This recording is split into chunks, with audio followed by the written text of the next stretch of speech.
quand on travaille chez soi, qu'on est créatif ou autre, on a quand même besoin d'avoir une certaine clarté d'esprit. Et c'est vrai que c'est bête, mais l'environnement qui nous entoure est super important. Et elle a écrit ce fameux livre, La magie du rangement. C'est plus de 2 millions d'exemplaires vendus dans le monde. Elle a même un manga où en gros elle t'apprend un peu sa technique, mais version manga, tu vois, genre je l'ai pas lu, mais j'imagine que tu vois, elle plie ses vêtements d'une façon absolument épique, et puis qu'après elle les range dans l'armoire avec, tu sais, limite un cri de guerre, tu vois, je sais pas. Voilà. Comment tu as géré ça? Comment tu as géré le fait de passer de j'ai un appart avec toute ma vie que j'ai commencé à construire, ma vie d'adulte que j'ai commencé à construire et tout, à j'ai un sac à dos, quoi. Ouais, je m'en battais les couilles, je crois. J'ai gardé mes devoirs de terminale où j'avais 17 ou 20 sur 20, tu vois. C'est-à-dire qu'il y en Parce avait 3 ou 4, quoi. Chaque lundi, Systemator vous délivre des retours d'expérience, de l'inspiration, des outils et des conseils pratiques pour aider les créatifs à développer leur art, leur productivité et leurs revenus. Vous venez d'activer le Systemator. Installez-vous confortablement dans votre nouvelle vie de créatif. Bienvenue dans Systemator, le podcast qui vous incite à ranger vos slips et vos chaussettes de manière à ce qu'ils tiennent debout. C'est Seb de 112ventes.fr et wesleyjoachim.com. Salut Wes. Salut Seb, salut à tous, j'espère que ça va très bien aujourd'hui. Écoute, ça va bien, on va parler de rangement, c'est l'été. Enfin, je ne sais pas quand est-ce que l'épisode sera publié, parce qu'on vous le rappelle, on enregistre un peu de manière chaotique, mais l'important c'est qu'on ait quand même des choses qui sortent toutes les semaines. Et du coup, là, on va parler d'un livre aujourd'hui. Mais avant de commencer, Wesley, avant le rangement, il y a quelque chose qu'on peut faire. Et oui, il y a quelque chose qu'on peut faire pour être mieux rangé en termes de classement sur Apple Podcast, c'est en nous mettant 5 étoiles. Ça nous permet d'être plus visible et de faire découvrir le superbe contenu, si en tout cas vous êtes de cet avis-là, évidemment. La meilleure manière dont vous pouvez nous soutenir, c'est en allant participer activement. Voilà, merci. Merci beaucoup. Aujourd'hui, on vous parle de la méthode KonMari. C'est la méthode de rangement de la très célèbre Marie Kondo, qui a un super métier. Wesley, elle est consultante en rangement. Je trouve que c'est quand même la classe. C'est beau gosse, ou belle gosse plutôt. Elle est pas japonaise d'ailleurs, cette Marie Kondo. Si, elle est japonaise et en fait, elle a rencontré un énorme succès. Et en fait, moi, je l'ai connue personnellement avec Netflix. Il y a une série qui est sortie sur elle. J'ai regardé 2 épisodes, mais c'est incroyable. On en parlera un peu dans l'épisode d'aujourd'hui. Euh, En fait, on va vous expliquer d'abord qui est Marie Kondo, l'histoire de son entreprise et de sa fameuse méthode, comment elle fonctionne. Et dans la deuxième partie de l'émission, je vous expliquerai mon retour d'expérience car j'ai testé la méthode chez moi. J'ai appliqué, j'ai condoifié mon appartement et je vous parlerai un petit peu de ça. Ça nous semble un sujet important puisque, en fait, quand on travaille chez soi, qu'on est créatif ou autre, on a quand même besoin d'avoir une certaine clarté d'esprit. Et c'est vrai que c'est bête, mais l'environnement qui nous entoure est super important. Et donc, voilà, c'est un peu pour ça qu'on vous parle de ça. Voilà, donc c'est parti, générique, et on commence.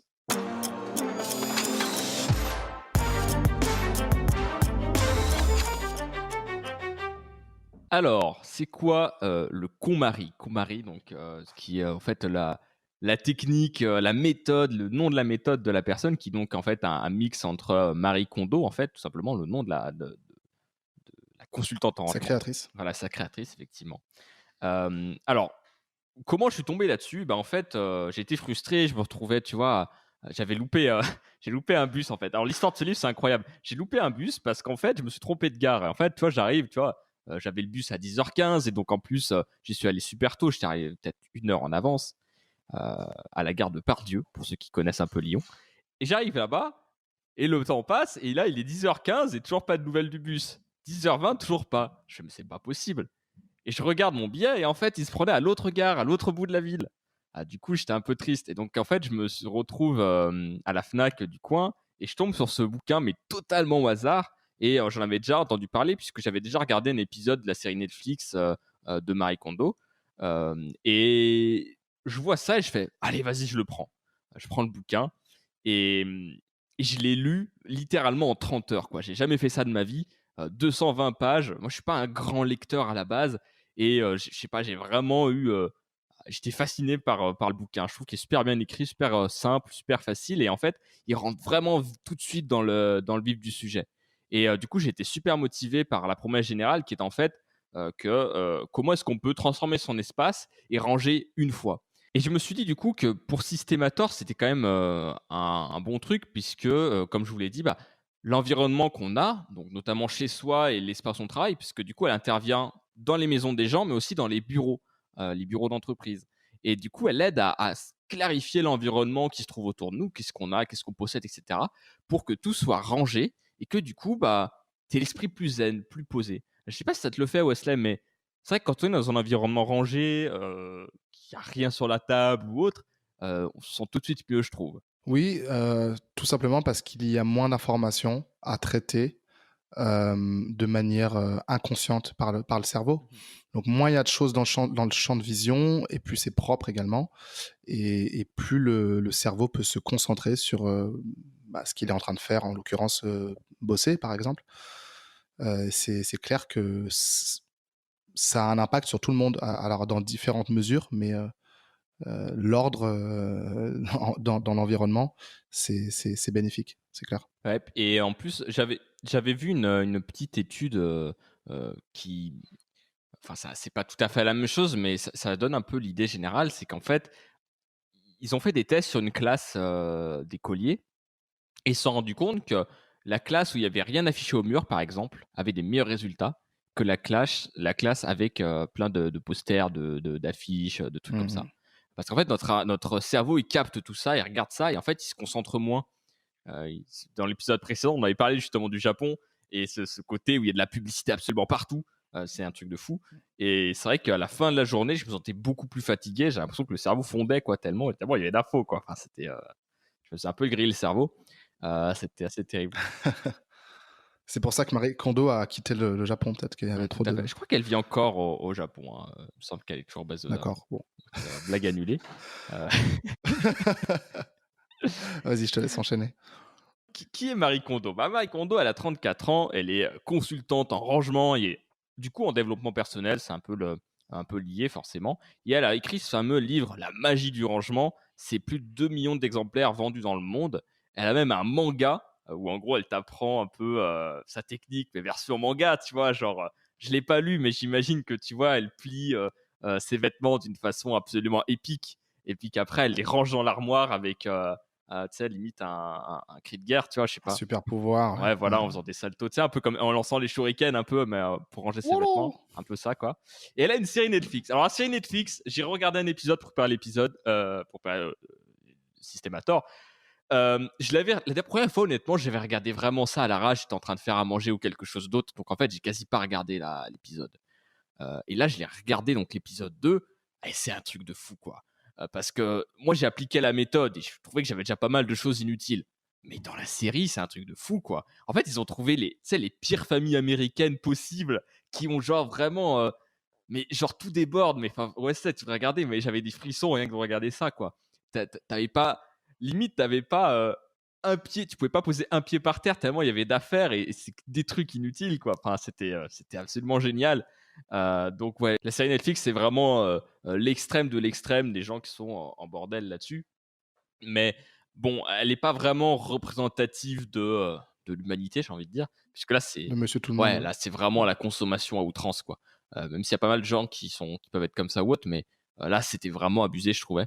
Voilà. Et Mais il me semble que la série Netflix, désolé de te couper, mais j'ai dû tomber dessus, j'ai dû regarder un extrait parce que moi je partage un abonnement Netflix avec mon ancien coloc, et j'ai dû tomber dessus, je sais pas, tu sais quand tu laisses ta souris hmm, sur les propositions Netflix, ça commence à jouer un petit peu un morceau d'épisode, et j'ai dû tomber dessus, j'ai dû regarder quelques minutes où tu avais effectivement un couple américain avec les enfants, et tu avais la femme qui engueulait son mari, et Marie Kondo, justement, qui était au milieu, qui arbitrait, qui disait: «Attendez, madame, occupez-vous de ranger vos affaires, laissez-le choisir ce qu'il veut garder». Enfin bref, ça m'avait fait en, marrer. en vrai, la série, elle est vraiment. Je la trouve pas top, quoi. Tu vois, genre. Le livre, vraiment, il est énorme. Le livre Mais suffit. Ouais. franchement, ouais, la série, c'est vraiment. Ouais, tu sais, genre, ouais, comme les séries à la télé, un peu divertissement, genre les cauchemars en Je cuisine et vois, tout, ouais, tu je vois, la vois. façon dont c'est monté et tout. Moi, je suis pas trop fan de ça. Et au final, je trouve que c'est tellement, euh, Extrême. ouais, c'est Ouais, tellement extrême que c'est pas une série qui est utile, je trouve, tu vois. C'est du divertissement, quoi, c'est mais ça. un Ouais, peu, un c'est peu ça. léger, quoi. Donc, voilà. Donc, je vous propose plutôt le livre. J'ai pas lu le manga, mais il me semble qu'il est bien, le manga aussi, mais le livre est assez intéressant. Alors, elle a développé sa propre méthode de rangement. Il faut savoir que c'est une fille qui est accro au rangement depuis ses 5 ans, tu vois. Genre, elle rangeait tout le temps sa chambre, tout le temps. Et après, elle allait ranger la chambre de ses frères et sœurs, et puis après, tout le reste de l'appartement, tu vois. Et en fait, son constat général, c'est que, en fait, t'as beau ranger, bah, ça revient vite le bordel, quoi. T'en as à nouveau partout assez rapidement, et on sait pas remettre les choses à leur place. Et en fait, une des raisons pour lesquelles on fait ça, c'est parce que déjà, on a trop d'affaires et qu'en plus de ça, les choses qu'on a n'ont pas forcément leur place, en fait. Elles n'ont pas forcément un endroit où elles sont rangées, premièrement. Et ensuite, elle nous dit aussi que, au final, personne nous apprend à ranger, tu vois. Personne nous a vraiment appris comment est-ce qu'on peut faire pour ranger, en fait, tout simplement, parce qu'on n'a pas forcément l'idée. Soit quand on est petit, soit c'est nos parents qui rangent nos affaires, soit ils nous disent range ta chambre, mais ils t'expliquent pas vraiment. Il n'y a pas vraiment ce temps où on prend, qu'on comprend en disant bah voilà, comment on peut organiser les choses et réfléchir un petit peu à ça. Donc si tu prends pas l'initiative de le faire, tu ne le fais jamais. Et moi, je sais que quand j'étais petit, ma chambre était toujours en bordel, c'était horrible et c'était assez terrible pour mes parents qui essayaient toute leur vie de me faire ranger ma chambre. Mais ça, c'est notre histoire. En fait, la grande idée, c'est que tu vas prendre un jour pour trier l'ensemble de ce que tu as. Alors, un jour ou plus, ça dépend. Dans les séries Netflix, par exemple, il leur faut genre 5 semaines tellement ils sont à faire, tu vois. Mais en gros, tu vas prendre un laps de temps assez court et va y avoir 2 phases. La première phase, c'est que tu vas jeter tout ce qui te fait pas ressentir du plaisir. Donc là, tu as le rituel un peu japonais, tu vois, genre qu'en gros, tu vas regarder tes affaires et tu vas dire est-ce que cet objet m'apporte du bonheur? Est-ce que en le touchant, je sens de l'énergie et tout, tu vois? Bon, en vrai, vous n'êtes pas obligé de faire ça, mais l'idée, c'est vraiment de regarder chacune de ces affaires et de se dire ok, est-ce que c'est quelque chose que j'aime? Est-ce que c'est quelque chose que j'ai envie de garder? Si la réponse est non, bah tu le jettes ou tu le donnes à quelqu'un, peu importe. Mais du coup, tu vas l'éliminer. Et en fait, tu vas vraiment garder tout ce qui te fait ressentir du plaisir, que ce soit les vêtements ou tu des vêtements, tu vois, que tu dis ah ce vêtement je l'aime bien parce qu'il me va bien, je le porte souvent, je l'aime bien, etc. Et ou toutes les autres affaires que tu as. Et puis tout ce qui te reste, en fait, bah, tu vas le ranger. Tu vas ranger tout ce qui a survécu, en quelque sorte. Et donc, il y a un ordre précis à suivre. Donc, on va commencer par les vêtements. Dans les vêtements, il y a aussi un ordre à suivre. Donc, tu as les hauts, après les bas, après les sous-vêtements, après les accessoires et enfin les costumes. Après, tu vas trier les livres, après les papiers, après les komonos, qui sont tous les objets divers qui sont un peu inclassables en quelque sorte. Et puis à la fin, et seulement à la fin, tu vas faire les objets avec une valeur sentimentale. Pourquoi? Parce que en fait, tu as besoin d'avoir déjà ce processus où tu as déjà acheté plein de choses et du coup, tu vas le faire avec les choses les plus simples, entre guillemets, à se débarrasser, à savoir les vêtements. Hmm. Puisqu'on bah, on a tous des vêtements, tu sais que tu as acheté un truc et puis finalement, tu le mets jamais. Ou alors, tu l'as pas essayé. Et du coup, quand tu le mets, tu as l'impression que tu ressembles à un sac, tu vois. Enfin, c'est assez terrible. À moins que tu aies vraiment acheté un sac. C'est possible. Mais, mais tu vois, j'ai retrouvé en faisant le rangement là chez moi, j'ai retrouvé une photo où j'avais une espèce de chemise. Mais tu sais, c'était pour mes 18 ans, mais j'avais voulu mettre une chemise parce que c'était classe, tu vois. Mais en vrai, genre, je nageais dedans, enfin, j'étais ridicule, tu vois. Et je me dis, putain, c'est terrible, quoi. J'avais vraiment aucun goût. C'était assez terrible. Et donc, du coup, à la fin, tu vas finir par la valeur sentimentale, puisque vu que tu seras déjà engagé dans ton processus de changement, tu vas avoir plus facilement, tu vas plus facilement jeter des objets avec une valeur sentimentale, parce que c'est quand même quelque chose qui est difficile. Et si tu commençais directement par ça, c'est plus compliqué, quoi. Ouais, le cerveau n'est pas encore entraîné, quoi. Exactement. Entre guillemets. Exactement. Et donc, tu vois, tu as cet ordre très précis à suivre. Faut moins le suivre dans cet ordre-là. Et du coup, en plus de ça, donc le livre, il t'explique tout ça. Et en plus, il est bourré de petites astuces qui vont te permettre de gagner de l'espace ou qui va te permettre de te débarrasser d'affaires qui ne sont pas forcément utiles. Par exemple, le pliage des vêtements, mon gars, c'est un truc de fou. Alors, quand tu lis le livre, tu sais, ça fait un peu bullshit. C'est genre, ouais, les gens, ils aiment pas plier leurs affaires, mais c'est parce qu'on leur a pas appris. Puis après, quand je leur apprends, ils s'amusent après, ils adorent faire ça et tout. Tu dis, ouais, c'est bon. Aimer plier les vêtements, enfin, tu vas pas me faire gober ça quand même. C'est bon, quoi. Ouais. Et ben en fait, si, parce que c'est génial, parce qu'en fait, la façon dont elle plie ses vêtements, genre, elle plie d'une certaine façon pour que ça tienne debout et que ça prenne vraiment pas de place dans ton Placard. placard, exactement. Et c'est génial. Et en fait, ça fait des tout petits carrés et tout. C'est génial, tu vois. Et en fait, ouais, c'est assez, comment dire, jouissif, tu vois, pour employer les mots, quand tu vois que tu arrives à ranger ton appart et que du coup, ça prenne genre aucune place. Voilà. Et c'est assez sympa. Effectivement, c'est assez simple à faire. Alors, le problème, c'est que quand on t'explique comment plier quelque chose dans un livre, t'imagines bien que c'est pas simple. Donc, j'ai dû quand même aller sur YouTube pour voir comment on faisait. Mais c'est un autre sujet. Après, elle dit que tout ce qui a été stocké dans un placard et jamais sorti, bah, c'est pas intéressant, donc tu peux le jeter, par exemple, assez rapidement. Les cadeaux aussi. Dans les objets sentimentaux, tu as les cadeaux que les gens te font. Et un truc qui m'a un peu fait un déclic, c'est qu'en fait, elle dit ouais, c'est difficile de jeter des cadeaux, mais si vous regardez le cadeau, l'important c'est qu'il soit utilisé en fait. S'il n'est pas utilisé, bah ça sert à rien. Et le plus important dans le cadeau, c'est le moment où la personne vous l'a offert en fait.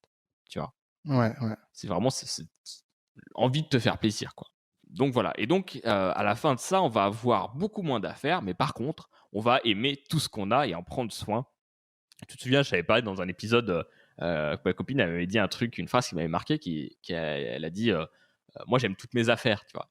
Et sur le coup, ça m'avait donné un sentiment. Je fais, ah, c'est chouette, tu vois, comme phrase. C'est chouette comme sensation. J'aimerais bien ressentir ça. Et en fait, en faisant la méthode, c'est vraiment ça. C'est que tout ce qui te reste, c'est des trucs que tu aimes. Et donc, du coup, non seulement tu as beaucoup moins d'affaires, et donc chez toi, c'est plus facilement rangé. Chaque chose à sa place, et donc tu n'es plus en train de bourrer tous les espaces de rangement possibles en achetant de nouveaux meubles pour ranger une nouvelle chose, et après tu remplis ce nouveau meuble avec de nouveaux trucs. Tu n'es plus du tout dans cette mentalité-là. Et en plus de ça, non seulement tu as l'esprit zen, mais tu n'as que des affaires que tu apprécies. Donc c'est un plaisir d'être chez soi. Et si tu le fais en peu de temps, le but, c'est vraiment pas d'étaler ça sur le temps. En fait, c'est vraiment de le faire rapidement, sur un laps de temps assez court, déjà pour pas trop procrastiner et pour vraiment te créer un choc dans la tête, quoi. Te dire, ok, à partir de maintenant, c'est fini. J'ai changé d'état d'esprit et tu as été tellement violent, tu vois, que, ok, là, tu as vraiment fait un changement là-dessus. Et c'est pour ça qu'en fait, elle fidélise très mal ses clients, en fait, parce que les gens ont plus besoin d'aide après pour ranger leurs affaires. Ils retombent plus dans l'état d'avant. Donc, c'est ça qui est assez intéressant. Alors, moi, personnellement, j'ai pas le recul pour te dire, tu vois, si c'est vrai ou pas. Mais je sens quand même que je vis un petit peu différemment depuis que je l'ai appliqué. Alors, ça fait 3-4 jours, hein, donc on va pas non plus, tu vois, dire ah oui, ça a changé ma vie et tout. Mais voilà un petit peu l'idée. Euh, Toi, Wesley, qu'est-ce que tu en penses un peu de ça dans un premier temps? Dans un premier temps, moi je pense, mais je crois qu'on avait déjà eu cette conversation, Seb. Ça me fait penser à un autre documentaire sur Netflix qui s'appelle Minimalism ou le Minimaliste, je sais plus, c'est Ouais, sur les très bien. minimalistes. Ce mouvement-là qui consiste à n'avoir que très très peu d'items, très peu d'articles, très peu d'affaires. Et c'est vrai que tu vois dans le reportage, tu as des cas extrêmes, tu as vraiment des gens chez eux, tu sais, le mec t'invite, tu t'assois par terre limite, quoi. T'as C'est genre, abusé, t'as t'as une rien, t'as pièce de zéro 50 meuble. mètres carrés, t'as une table au milieu, mais genre toute carrée, tu vois. C'est que des murs blancs et ouais. Donc moi je trouve ça, C'est voilà, génial. je trouve ça assez marrant, mais je trouve ça un peu extrémiste, un peu extrême. Après, si les gens ça leur convient, tant mieux. Mais je pense être déjà dans ce, parce que comme vous le savez, comme tu le sais, je suis relativement nomade dans ma vie. Je bouge entre quand j'ai un foyer à Lisbonne, enfin un appart là-bas, quand je bouge chez des potes, quand je vais chez ma mère, comme en ce moment. Et donc, bah, tout doit tenir dans un sac à dos et une valise, si tu veux. Quasiment toute ma vie est là-dedans. Si tu enlèves 2 enceintes de musique et une console de mix. Mais vraiment, euh, j'ai déjà, j'ai déjà cet état d'esprit d'avoir peu de choses. Parce que ça m'intéresse pas d'avoir plein d'affaires pour avoir plein d'affaires. Et ouais, le fait d'apprendre à ranger et d'être encore plus organisé vis-à-vis de ses propres affaires qu'on a déjà, c'est clair que même à mon stade, ça m'aiderait. Donc j'ose imaginer pour toutes les personnes qui ont des centaines et des centaines d'items dans leur placard. Ouais, tout à fait. Tout à fait, tout à fait. Mais tu vois, il y a ce truc où moi, j'enviais pas mal les gens qui étaient minimalistes. En mode, ah, c'est trop cool, tu vois. Genre, en fait, il y a ce côté, en fait, un peu fantasme du gars qui, tu sens qu'il a pas d'attache et qu'il est ultra libre, en fait. Tu vois, genre que, il met pas la valeur, la valeur dans les choses qu'il a, dans les possessions matérielles. Et moi, j'arrive pas à faire ça. Alors, je pense qu'il y a aussi pas mal de, comment dire, euh, bon, tu as des gens qui sont extrêmes qui arrivent à s'y tenir, mais tu as aussi bon, pas mal, tu sais, c'est un mouvement un peu particulier quand même. Et tu peux pas te blâmer d'avoir envie d'avoir des choses, tu vois. Mais on arrive un peu à ça finalement assez rapidement. Quand tu envies un petit peu le côté minimaliste, moi je sais que j'envie un petit peu ce truc-là. Et du coup, effectivement, tu es un peu extrême un peu dans ce que tu fais. Et en final, moi, je me suis rendu compte que ça me manquait de ne pas avoir mes affaires. C'était une raison pour lesquelles j'ai pas tenu à Lisbonne. C'est que toutes mes affaires, mon matériel, les choses que j'avais accumulées, alors accumulées dans le bon sens du terme, tu vois, en fait, ouais, ça me manquait. Je m'en voulais un peu d'avoir ce côté matérialiste, en quelque sorte, tu vois, qui est un Mm. peu en moi. Mais je pense qu'en fait, on est tous d'une certaine façon, on a tous envie quand même de certaines choses. Une société aussi qui nous pousse pas mal à consommer Qui nous formate. aussi. Donc Ouais, qui nous formate, c'est voilà. ça, ouais. Et puis, bah, faut pas se le cacher, avoir un nouveau téléphone dernier cri, c'est quand même un certain confort. Quand tu as une application, qu'il faut 5 minutes pour qu'elle s'ouvre, etc., bah, au bout d'un moment, tu pètes un peu un câble. Euh, mais, euh, mais ouais, voilà. Et alors, pour parler un peu d'expérience, et j'aimerais bien avoir ton retour là-dessus, moi, mon premier déclic avec tout ce monde-là, cette façon de vivre-là, c'était avant de partir à Lisbonne. Quand j'ai déménagé mon appartement à Lyon pour partir après à Lisbonne, donc c'était un off où du coup j'allais vivre chez ma mère après. En fait, je partais d'un point A, mais j'avais pas de point B. Du coup, je me suis débarrassé de quasiment tous mes meubles et tous les trucs parce que j'avais assez peu de place. Je pouvais les stocker que chez des amis et en petite quantité, évidemment. Et du coup, j'ai dû faire un peu ce travail. Finalement, j'ai un peu condoïfié ma vie à ce moment-là, tu vois, où du coup, j'ai gardé vraiment pas que le nécessaire, parce que j'ai aussi gardé pas mal de choses inutiles. Maintenant, je m'en rends compte aussi. Mais j'avais déjà un peu entamé déjà ce processus de jeter pas mal de choses. Et j'ai jeté des trucs. Je me suis dit, mais attends, j'ai trimballé ça pendant combien d'années? Je l'ai emmené dans mon premier appart à Lyon. Quand j'ai redéménagé à Lyon, je l'avais gardé et ça a fini dans un placard et j'ai jamais touché, quoi. Et c'est là où je me suis dit, en fait, on a tellement de trucs inutiles chez nous, soit des petites choses qu'on achète, ou même malheureusement des petits trucs qu'on nous offre, des petits objets déco et tout, mais qu'on n'a pas forcément envie d'utiliser, qu'on ne sait pas trop comment mettre. Tu sais, genre les petits bibelots, les petites figurines qu'on peut t'offrir et tout.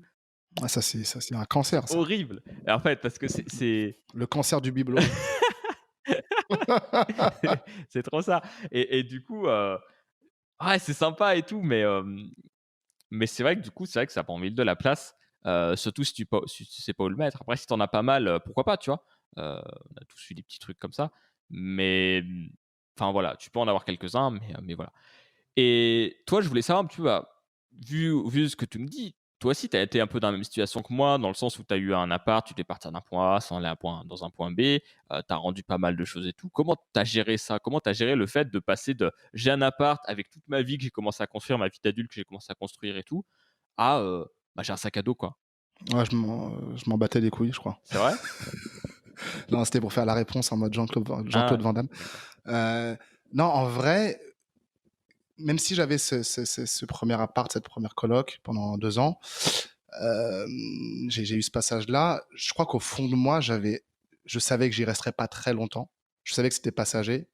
Et les meubles que j'avais achetés, que ce soit du Ikea ou un peu de l'électroménager, bah, j'ai tout revendu d'ailleurs au colocataire qui m'a succédé, qui est aussi un pote. Donc c'est vrai qu'à ce niveau-là, ça a été, il m'a rendu les choses faciles, on va dire. Mais c'est vrai que j'ai très peu d'attache aux choses matérielles, quoi. Et aux macro choses matérielles, c'est-à-dire un meuble, une télévision. Moi, je suis pas du tout télévision, comme tu le sais, comme vous le savez peut-être. Euh, donc toutes ces choses-là, j'ai très peu d'attache. Les choses auxquelles je vais me sentir attaché, ça va être des choses utiles pour moi. Par exemple, là, j'ai toujours un appareil photo qui peut faire vidéo lorsque ben, je fais des vidéos sur YouTube, ce qui n'arrive quasiment plus. Donc, je me pose la question de peut-être le revendre. Euh, mais voilà, mon matos de musique, là, ça va quand même avoir plus de sens parce que je sais que je crée quelque chose avec. Et sinon, il y a quelques items que j'ai gardés, on va dire, du lycée ou de l'époque où j'étais en Nouvelle-Zélande, où je suis parti là-bas faire ma dernière année d'études, où tu vois, je vais avoir un petit ballon de rugby aux couleurs des All Blacks, tu vois, où j'avais un maillot de rugby ou des trucs comme ça. Ça, c'est des choses, j'ai un peu du mal à m'en séparer, mais je sais que sur le long terme, les souvenirs, ils sont en photo et dans la tête, tu vois. Donc, je préfère avoir peu de choses, mais des choses de qualité. Il y a ça aussi à distinguer. Il y a avoir beaucoup de choses et avoir. En fait, la question, c'est même pas ah ouais, je suis pas matérialiste ou toi, tu es matérialiste. L'idée, c'est de dépasser ce jugement-là et cette première étiquette, c'est de se dire qu'est-ce qui compte vraiment pour moi et raisonner en termes de 20-80, c'est-à-dire, ça s'applique à tout. On en parlait encore il y a très peu de temps, Seb. Ouais. 20% des choses, enfin 20% des causes engendrent 80% des conséquences. Et de la même manière, bah, si on prend l'exemple d'une garde-robe ou même de tout un panel d'objets, on ne se sert que d'une minorité. Et je pense qu'on n'est même pas à 20-80, c'est encore bien plus extrême. Je suis sûr qu'on fait, en réalité, il y a peut-être 10% des choses, ça dépend des gens, mais je pense qu'il y a vraiment une minorité de choses qui permettent de faire une majorité de choses. Tu regardes rien qu'un smartphone déjà, le nombre de choses que ça permet de faire. Le nombre d'applications que tu peux installer et que tu n'utilises pas. Voilà, voilà.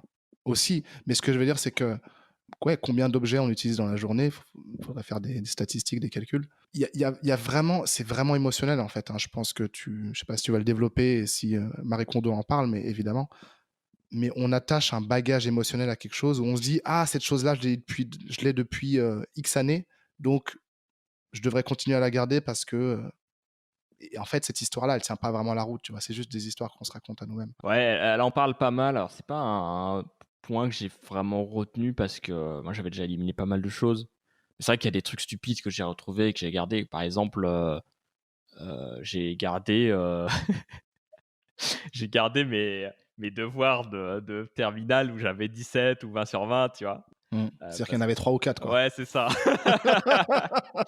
Mais, mais ça, c'était juste pour la péter en mode: «Ah et tout, moi j'ai eu un 20 sur 20 et tout», tu vois? Et à l'époque, en terminale, j'étais fier de moi, tu vois? Mais j'avais l'impression d'avoir réussi ma vie, tu vois? Mais en fait, avec le recul, je suis en mode: «Ouais, enfin, non». Genre, c'est pas ça qui fait que, tu as réussi ta vie ou quoi que ce soit, quoi. Ça n'a aucune valeur, c'est juste drôle. Donc en plus, je l'ai pris en photo, puis, tu sais, au pire, voilà. Mais comment tu te vois, toi, plus tard? Parce que, tu vois, là, c'est bien beau, tu vois? Genre, ouais, tu as une vie de nomade et tout ça, mais plus tard, quand tu auras des enfants, une voiture, une maison, je sais piscine, je ne sais quoi, enfin, comment tu vois l'avenir, en fait, par rapport à ça? Est-ce que c'est un mode de vie que tu penses que tu vas garder? Parce que moi, je me pose pas mal la question, je me dis: «OK, là, je me suis débarrassé de plein de trucs, m je me sens vraiment bien, là», tu vois? Je me sens chez moi ou autre là-dessus, j'en parlerai un peu après, mais si je devais l'appliquer en collectif, j'ai l'impression que c'est plus compliqué, tu vois? Enfin, forcer quelqu'un, entre guillemets, à ranger ses affaires ou acheter des choses, ça me paraît plus difficile pas que le faire pour moi, parce que moi, je suis un peu déjà dans cette démarche-là. Comment toi, tu vois les choses par rapport à ça? Bah, tu présentes Marie Kondo à ta compagne, déjà pour commencer, on fait connaissance. Non, plus sérieusement, euh, déjà quand tu pars du postulat que je veux et je vais avoir effectivement la maison, la voiture, la femme, Ah, les je enfants caricature, et hein, la c'était piscine, je sais, mais euh, avec la piscine, je me suis dit, il n'y a pas de doute. Mais, mais déjà, effectivement, première question, est-ce que j'ai envie de ça? Est-ce qu'on a envie de ça? Je vous invite à vous questionner là-dessus. Et il n'y a pas de bonne ou de mauvaise réponse, c'est juste de quoi j'ai vraiment envie et de quoi est-ce que la société m'a donné envie qu'est-ce que la société me donne envie d'avoir et qu'est-ce que j'ai intrinsèquement envie d'avoir. Déjà, première question. Et effectivement, au-delà de ça, admettons que j'ai quand même, voilà, on va dire un logement, un moyen de transport et que voilà, j'ai fondé une petite famille, je me le souhaite. Je pense que c'est les valeurs que tu inculques à tes enfants dès très jeunes. Je me souviens avoir croisé un mec pendant que j'étais en voyage dont les parents étaient à fond dans le dev perso et dans la méditation. Et c'était un gars à son âge, je sais pas, il devait avoir 20 ans à l'époque. Et il était super mature, tu vois, super posé. Et bah, ça venait évidemment en tout cas en grande partie, de son éducation. Et il remettait pas ça en question, il était très bien avec ça. Il me disait, mes parents, ils sont posés, voilà, ils ont telle vision par rapport au monde. Donc, au niveau du microcosme, je pense pas que ça pose trop de problèmes. Microcosme du foyer, je m'explique. Euh, Après, oui, la personne avec laquelle on vit, sur quelle base on match, est-ce qu'on match, voilà, si tu as des valeurs qui sont communes avec cette personne, bah, elle sera peut-être plus encline à changer pour toi, ce sera plus facile pour elle. Donc, tout dépend de la personne, hein, effectivement. Euh, et tout dépend aussi de la manière dont tu présentes les choses. Tu vois, si toi, tu te sens mieux en appliquant cette méthode-là, et que des millions de personnes se sentent mieux en appliquant la méthode Kondomari, Code Marie plutôt, c'est bah, ça peut aussi plaire à la personne avec laquelle tu vis, quoi. Après, c'est peut-être au niveau plus sociétal, c'est-à-dire ton cercle d'amis, effectivement, tes collègues ou les gens avec lesquels tu bosses. Euh, Encore que, tu vois, encore que. Ouais, c'est déjà s'occuper de ce qu'on a devant nous. Effectivement, c'est des questions intéressantes, hein. C'est comment est-ce on vit selon ses propres convictions tout en restant dans un certain un moule. En fait, garder un pied dans le moule, tu vois, de entre guillemets monsieur tout le monde et faire les choses. Ouais, tu vas au resto avec des potes, tu te fais ton burger, etc. Et un autre pied quand même dans ta zone, dans la zone que tu as construite et qui te convient avec tes propres convictions. Et je pense que trouver un équilibre entre les deux, c'est la réponse. Ouais. Après, je dis pas que c'est facile à faire. Après, je pense qu'à partir du moment où tu commences à t'intéresser à tous ces genres de choses ou autres, t'as un peu, t'as enclenché déjà un processus, tu sais, où tu te remets en question, tu réfléchis un peu aux choses, tu réfléchis aux choses qui t'entourent, tu remets rien que le fait d'écouter un podcast, pareil, quoi. Si vous écoutez Systemator, je pense que c'est aussi parce que, du coup, vous posez sans doute des questions, vous avez aussi ces réflexions aussi là-dessus ou alors, vous êtes curieux, tout simplement parce que podcast qui parle de créativité et finalement, tu apprends comment ranger les choses. Tu sais, enfin, il faut quand même. Tu sais, sur le coup, tu peux te dire ah ouais, mais attends, Quel est le lien, quoi? c'est Ouais. ça. Alors qu'en fait, le lien, il est gigantesque. Enfin, vraiment, Il est évident, bien sûr. c'est incroyable. Je me sens. Depuis que j'ai fait ça, moi, je me sens vraiment chez moi, quoi. J'avais un peu ce truc où j'ai l'impression d'avoir pris un appart qui me plaisait, mais j'ai l'impression d'être de passage, tu vois, d'avoir juste posé les valises et de repartir bientôt, quoi. C'est un peu ce sentiment que j'ai eu. Après, j'ai eu le chat et tout, mais c'était plus la part du chat à un moment plus que le mien, parce qu'en fait, il y avait plus de jouets qu'autre chose. Euh, il y avait des affaires un peu partout. J'avais foutu mon bureau dans la chambre, ce qui fait que ma chambre, tu avais le lit, le bureau, la bibliothèque, enfin, tu avais tout. Le salon, tu n'avais aucun meuble. Enfin, c'était vite comme ça, tu vois. Il n'y avait pas vraiment de sens, pas vraiment d'agencement, il n'y a aucune déco et tout. C'était un peu ça. Et là, le fait d'avoir tout cleané, mon environnement, d'avoir une vraie chambre, un vrai salon, un bureau pour travailler qui est plutôt bien, mais je peux améliorer tout ça. Je me sens mieux, je me sens plus zen, j'ai moins d'affaires ou autre. Du coup, je propose d'expliquer un peu plus comment j'ai appliqué ça concrètement, faire un petit peu Ouais, si tu peux nous dire. ma review personnelle. Alors du coup, Parce on est plusieurs à attendre, ouais, là. bah, j'imagine, mais c'est pour ça, c'est pour teaser, tu vois. Sur YouTube, le temps d'écoute, c'est important, donc voilà. Alors, ce que j'ai fait? Alors déjà, j'avais envie de tester la méthode. J'ai acheté le livre le jeudi et je l'ai fini le vendredi parce que je voulais appliquer le samedi. Au début, bon, j'ai eu pas mal de transport, donc c'était cool pour lire le livre. Mais je me suis dit, il faut que je lise tout le livre parce que je ne fais pas faire la moitié, tu vois. Je n'ai pas envie de le faire les choses à moitié. La promesse de se dire, tu ranges une fois pour toute ta vie, entre guillemets, c'est évidemment imagé, mais entre guillemets, c'est ça. Moi, ça m'a vraiment parlé. Je me suis dit, ah ouais, je vois vraiment un gain sur le long terme. Parce que moi, le rangement, ça a toujours été un problème pour moi. Le rangement et moi, ça faisait 450, quoi. Exactement. Et du coup, je sais pas, j'ai eu vraiment un élan de motivation. Et limite, quand je suis rentré le vendredi soir chez moi, j'avais envie de m'y mettre, mais j'étais en mode non, je le fais demain. Donc je me suis planifié ça le lendemain. J'avais peur d'avoir un peu la flemme. Et quand je me suis réveillé, j'avais effectivement la flemme de faire ça. Mais je me suis dit, bon, bah, c'est pas grave, je le fais quand même. Je me pose pas la question. Et donc ça s'est mis en place. J'ai commencé du coup par les vêtements. J'ai gardé du coup bah, essentiellement tout ce que j'aime bien porter, tout ce qui m'allait, et uniquement ça. J'avais d'autres trucs qui étaient par exemple en super état. Genre j'avais une espèce de chemise violette. Vraiment, t'as l'impression qu'elle sortait du magasin. Je l'ai utilisée plusieurs fois, hein, mais en fait, je me rends compte que ouais, elle m'allait trop pas, quoi. Genre, j'ai l'impression d'être un mec qui sort de soirée avec des pattes def, quoi, quand je mets ça, quoi. Enfin, Ouais, c'est terrible. ouais. Du coup, doucement, on joue à la poubelle.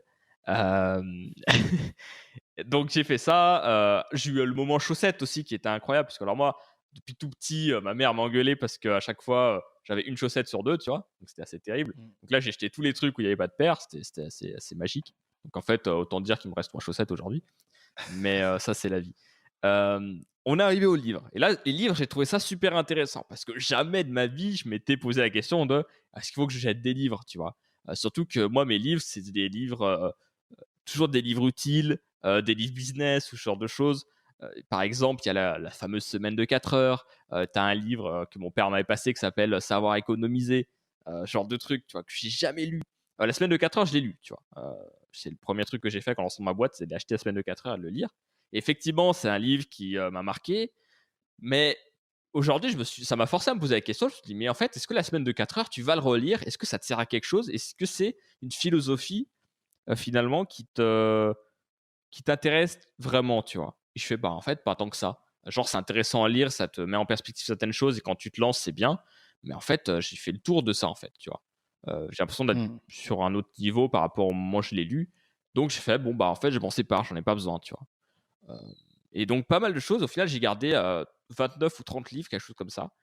J'ai fait don de tous mes livres business, au coworking que j'apprécie. Et puis j'ai donné les livres. Il y a même certains que j'ai achetés tout récemment. Par exemple, j'avais acheté euh, Les outils des géants de Tim Ferriss, qui est en gros un recueil de ses entretiens qu'il a fait. Tu sais, il a un podcast récurrent avec plein d'invités de haut niveau. Et en fait, dans ce livre, il va parler vraiment, il va faire un peu un best-of de ses discussions et des outils, des techniques sur plein de sujets des gens qui le suivent. Et donc, tu vas avoir tous des gens qui vont parler de sport, d'autres qui vont parler de business, tout ça. Sauf que le problème, en fait, c'est que tu as tellement de techniques, tellement d'astuces que tu sais pas quoi appliquer, que tu sais pas quoi faire et que tu as pas de méthode Mmh, précise. mmh. Moi, perso, ça m'avait un peu saoulé. Et donc, tu vois, tout ça, c'est des choses que j'ai virées. Je me suis dit, est-ce que je vais les lire? Bah non. Tu as certains livres aussi que j'ai commencé. Et moi, quand je commence un truc, je me dis, il faut vraiment que je le finisse, tu vois, sinon ça va pas. Et au final, il y a plein de livres que j'ai entamés, mais que j'ai jamais fini, tu vois. Donc, pareil, j'ai fait, en fait, je les dirai pas, en fait, tu vois. Genre, j'ai pas envie, ça m'énerve, ça me stresse. Ça me stresse justement de me dire, il faut que je les finisse alors que j'ai pas envie de les finir. Mmh, mmh, Donc mmh, pareil, mmh, mmh. ça a dégagé. Les jeux vidéo, alors c'est pas précisé dans le livre, mais on va les classer dans les livres.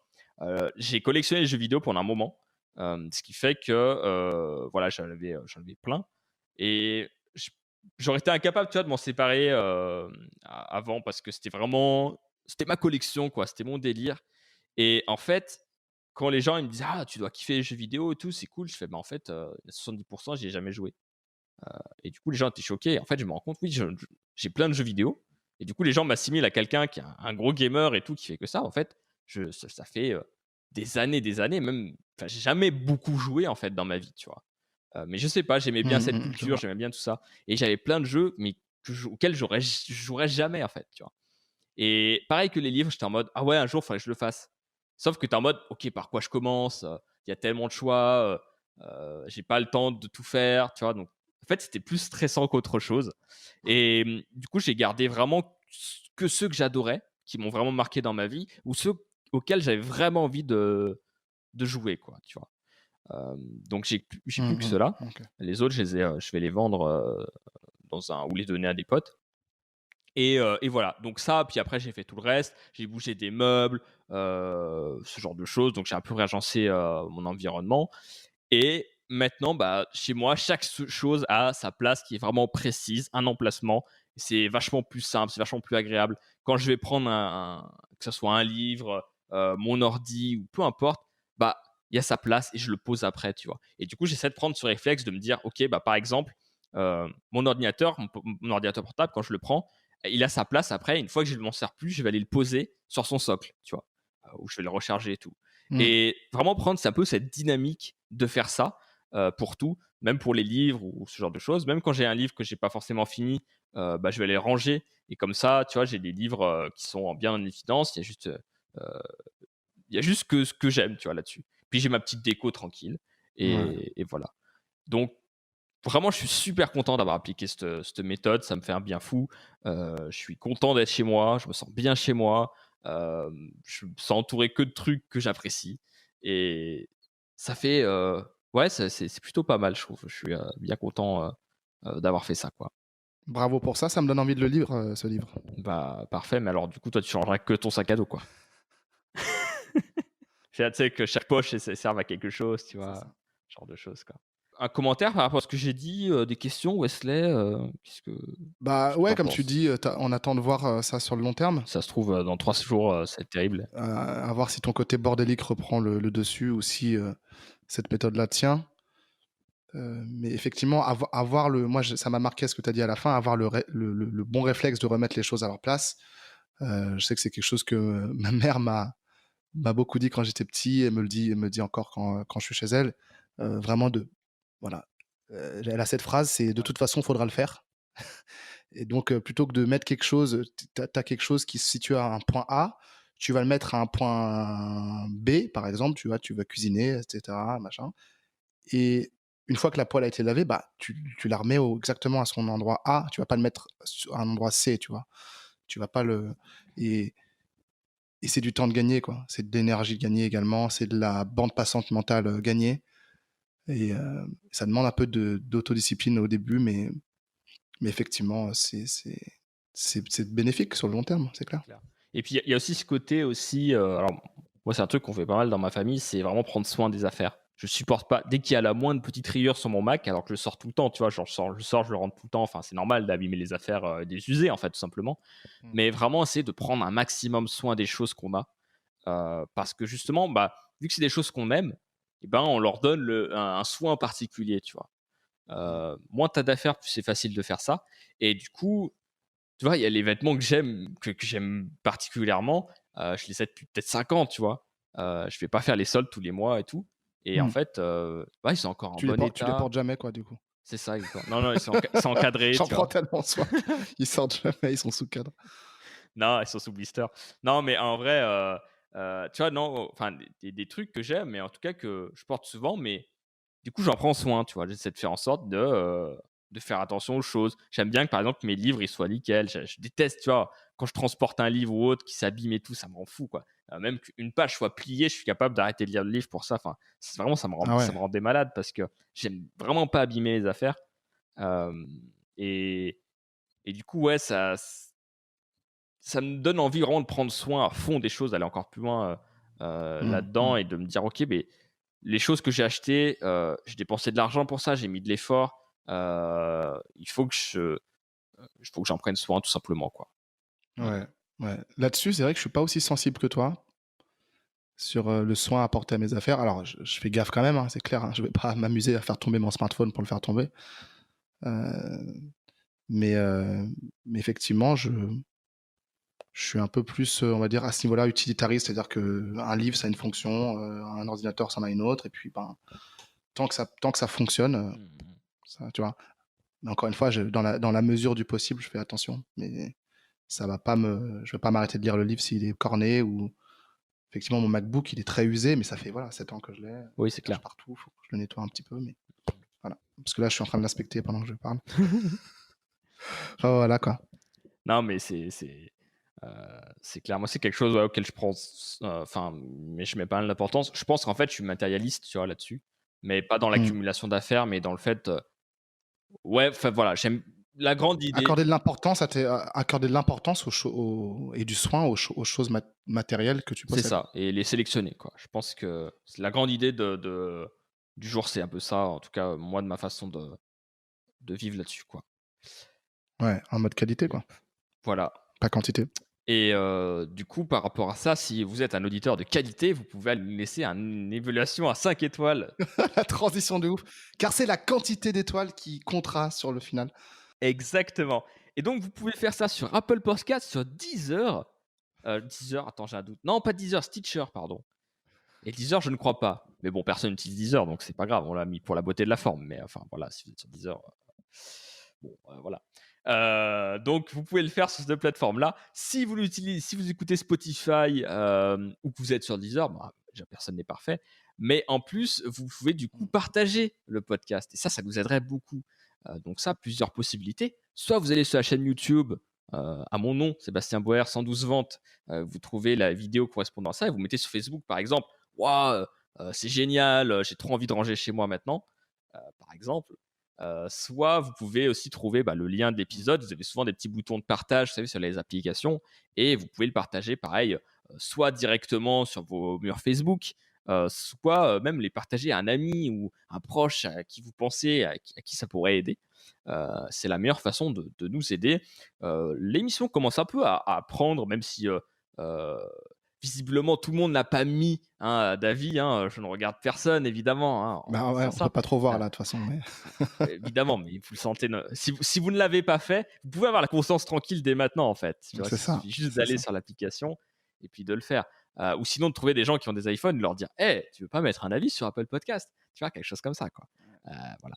Mais en tout cas, vous êtes de plus en plus nombreux à écouter Systémator, ça nous fait bien plaisir. Les statistiques montent petit à petit et nous, on est assez contents, c'est cool. C'est un rendez-vous qu'on prend plaisir à faire. Mm. Donc voilà, si vous voulez que on continue là-dessus, n'hésitez pas à rentrer en interaction avec nous, avec systemator.tech, notre site web, ou même à nous contacter de 1000 façons possibles. Voilà. Nous allons passer au truc de la semaine, mais avant tout, générique.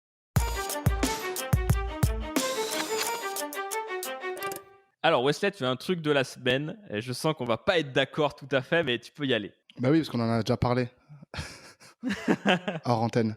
Moi, j'étais tout simplement chez Orange en termes d'abonnement pour mon iPhone. Et je payais 34,99 €, 35 € par mois, ce qui est énorme quand même. Ça permettait d'avoir quoi? Je sais même plus, mais je crois que ça doit être 50 gigas peut-être pas 50 gigas, peut-être moins, mais quelque chose comme ça d'internet. Puis après tout le reste illimité, SMS, MMS, les appels en France. Enfin, ça j'ai envie de dire c'est la base maintenant quasiment, tu vois. Et finalement, la 3 et la 4G, je les utilise pas tant que ça. Et si je payais autant, c'est parce que j'avais pris mon iPhone à crédit. Je sais plus, je sais même plus exactement, mais je crois que j'ai changé d'iPhone. J'ai pris l'iPhone SE. C'est un peu comme l'iPhone 5, entre l'iPhone 5 et l'iPhone 6. C'était l'été 2016, donc il y a 3 ans. Et j'avais dû payer une partie cash et puis une partie, on va dire, à crédit qui s'était immiscée comme ça dans mon abonnement. Et aujourd'hui, j'ai envie de passer chez SFR Red. Donc, j'ai fait la démarche justement cette semaine. Je l'ai faite hier, très précisément. En tout cas, voilà, je veux voir ce que me propose, comment fonctionne en réalité SFR Red. Mais en tout cas, pour 3 fois moins cher, pour 10 € par mois, j'ai un forfait équivalent, quoi. Donc, j'attends de voir si leur réseau est de qualité.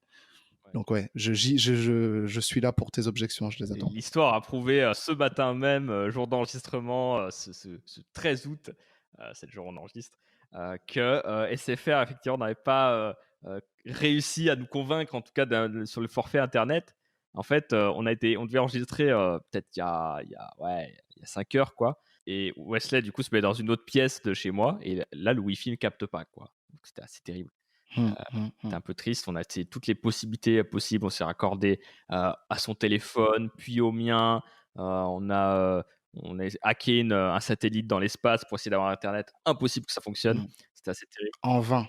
En En vain. vain. Elon n'a pas répondu. Et C'est ça. du coup, voilà, donc plutôt cool.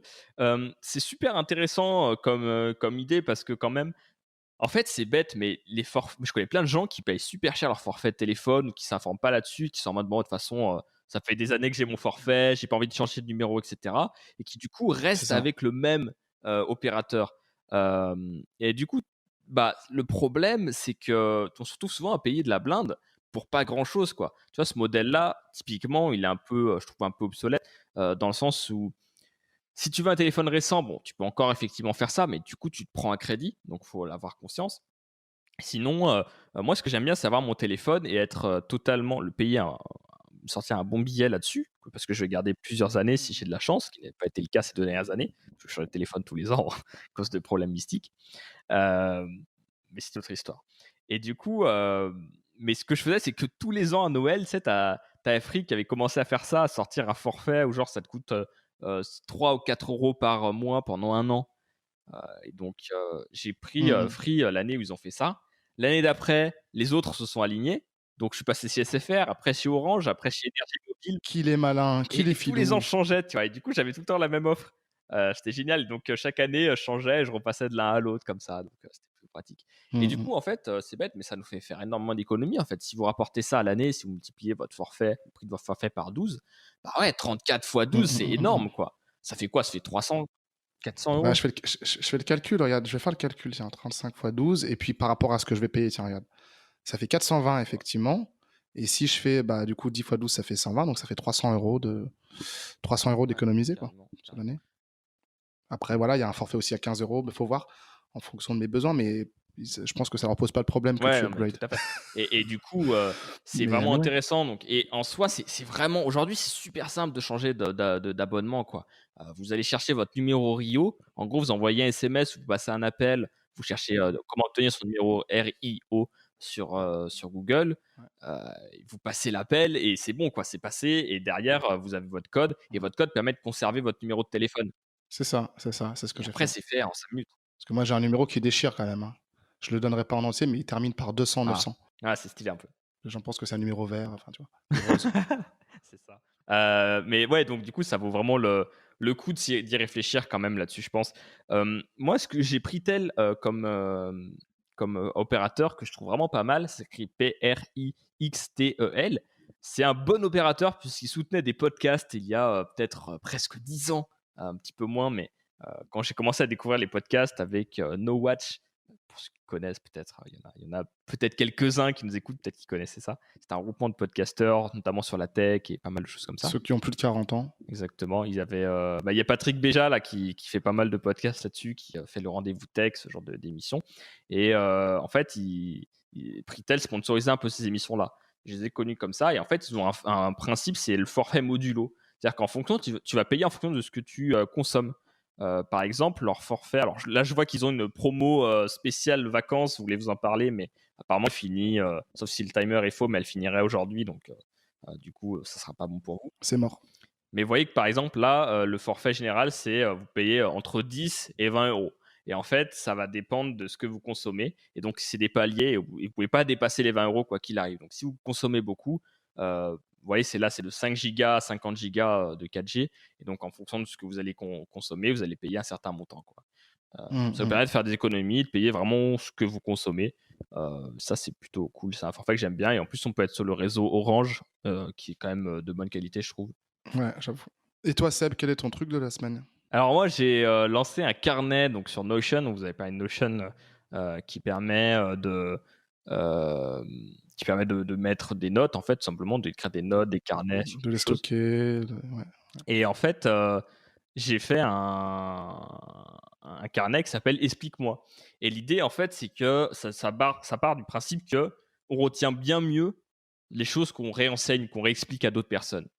Et du coup, je me suis dit, les articles que je vais lire, je vais essayer de faire en sorte que ça soit plus assimilé, tu vois, que ça soit que je lise moins, mais que je le fasse mieux, que je retienne plus ces informations que je vais chercher.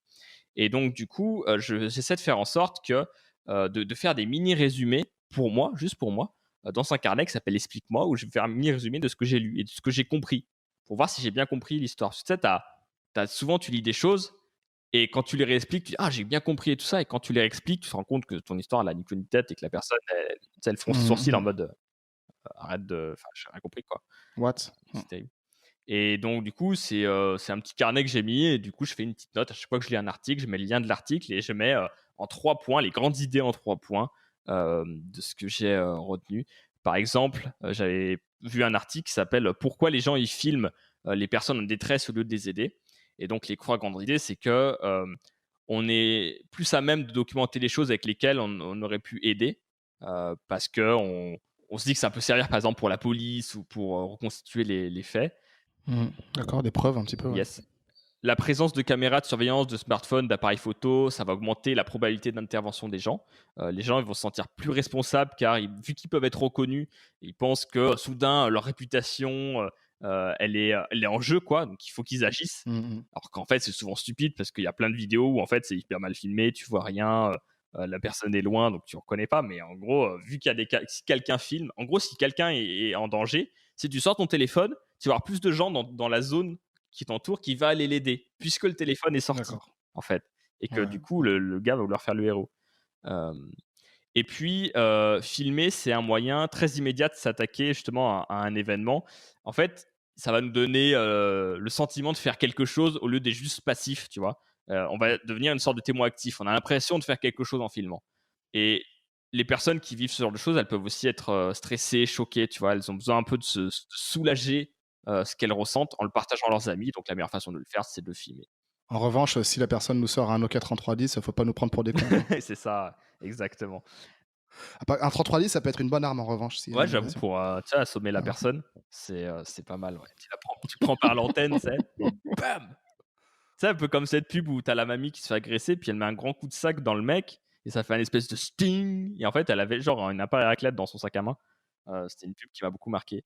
Voilà, je sais pas pour qui c'est, mais Peut-être Tefal. ouais, ça doit être sans doute Tefal, tu vois, un peu les leaders en termes de pain et raclette. Tefal, nous cassons des tibias tous les jours. C'est ça, on équipe 75% des mamies dans leur sac à main pour limiter les agressions.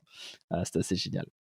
Mais bref, et donc tu vois, donc c'est plutôt sympa parce que ça te permet en 3 points, tu vois, tu as lu un article, tu dis ok, bah, quels sont les points importants, et après tu peux le réexpliquer, tu peux te l'apter dans un podcast par exemple, en disant oui, voilà, pourquoi les gens ils filment au lieu d'aider les gens et tout. C'est absolument génial. Très bon article d'ailleurs. Je vous mettrai le lien dans les notes de l'épisode. Yes, avec plaisir. Voilà pour Systemator. J'espère que cet épisode sur le rangement vous a plu. J'espère que si ça vous intéresse, vous pourrez aller prendre ce livre ou le manga hein, si vous voulez faire de manière un peu plus épique en faisant des saltos et en rangeant vos livres sur l'étagère, en les jetant, en faisant en sorte qu'ils tournent sur eux-mêmes. Ça peut être intéressant. N'oubliez pas de filmer la scène pour qu'on puisse le partager à notre tour.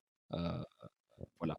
Et merci Wesley, comme d'habitude. Où est-ce qu'on peut te retrouver du coup sur wesleyjoachim.com et sur les réseaux sociaux? Toujours, comme d'hab.